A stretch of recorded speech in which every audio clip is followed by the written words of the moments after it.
Why producing? Why all that stuff together? Like, why not just be an entertainer? Like, why be behind the scenes as well as front of the scenes? Well, I mean, it's fun. It's fun to build things. You know, when you're on stage, you sing a song, and then when people go home, they go home. When you make an album or a record or a movie and you produce it, it lasts forever. So being on that side of the process to me is very rewarding, because like you can always go take that Sometimes record and put it on. You'll always have that. Mm-hmm. It's always there. So being involved in a recording like that, it's like, wow, you know, that's my legacy. It's there forever. The performance, certainly you can go see concerts and then be like, wow, that was a really great concert, but the second it's done, you leave and it's done. So, you know, it's like being involved in movies and videos and music are things that I think they'll never go away. Mm-hmm. They'll always be there. So it's more rewarding, I think. So you've always been making music, just a natural thing. How has your perspective changed about the music industry before you started recording albums and after you started recording? That's a really good question, actually. The music industry has changed while I was sort of doing my thing. So it's like, obviously I have two different opinions of it because I've learned a lot. Mm-hmm. And it's like, you know, it's like you start a job and it looks glamorous, and when you get to the other side, you've worked there for 2 months, you're like, wait a second, this isn't what I thought, right? There's that aspect, but there's also the aspect that the industry changed so much because of the internet. Mm-hmm. and piracy, people downloading songs, and then like, you know, this whole panic. So I've watched this shift in the industry at the same time that I was trying to find out how I felt about the industry. And the old days of growing up thinking that you want to be a rock star, mm-hmm. and you're gonna have all this, you know, all these women and all this money and you know, you're gonna tour the world and trash hotel rooms, was like, that was my image growing up of what I thought it was. Is that what you wanted? Well, okay. That's not exactly what I wanted, but I like the idea of being respected, mm-hmm. for your art and having people recognize you and say, hey, I really like your music. That is important to me. I can do without the fluff.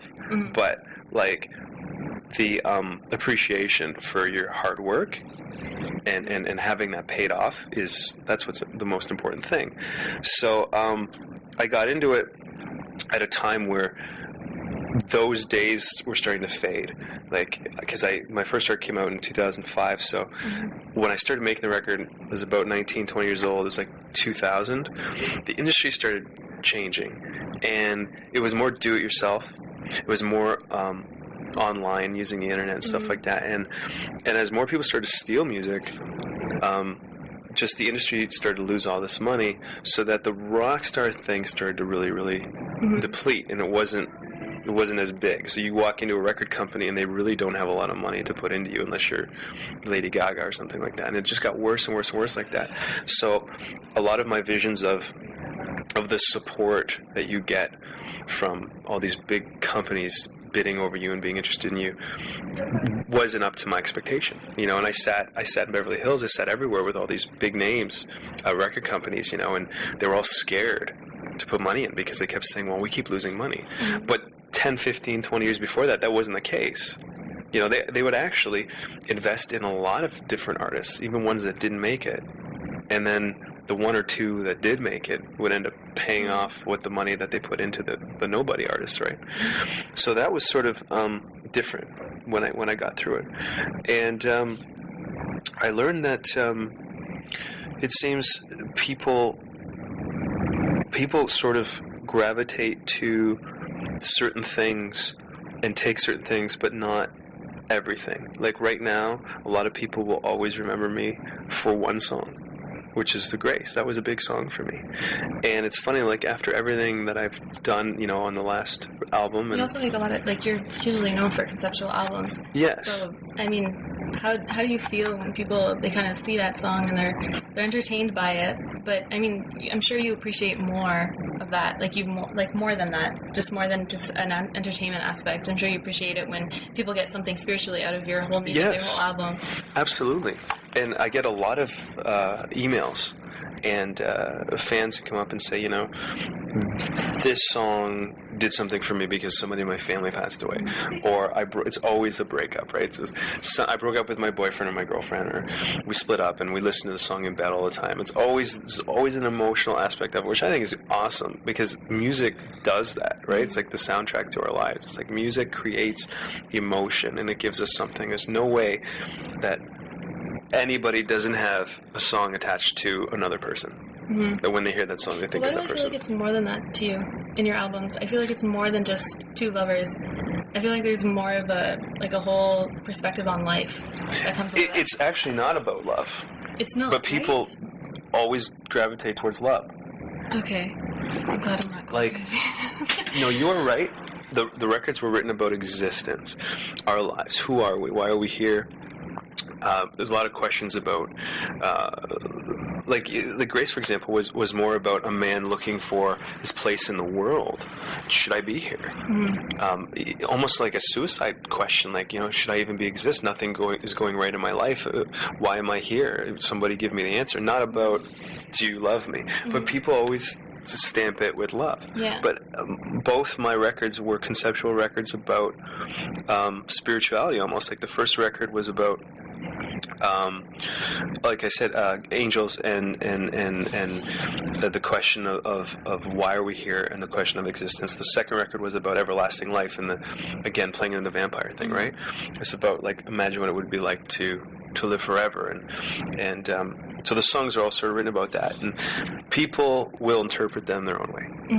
And that's, if someone's going to come up to me and say, this saved my relationship with my girlfriend, that's great.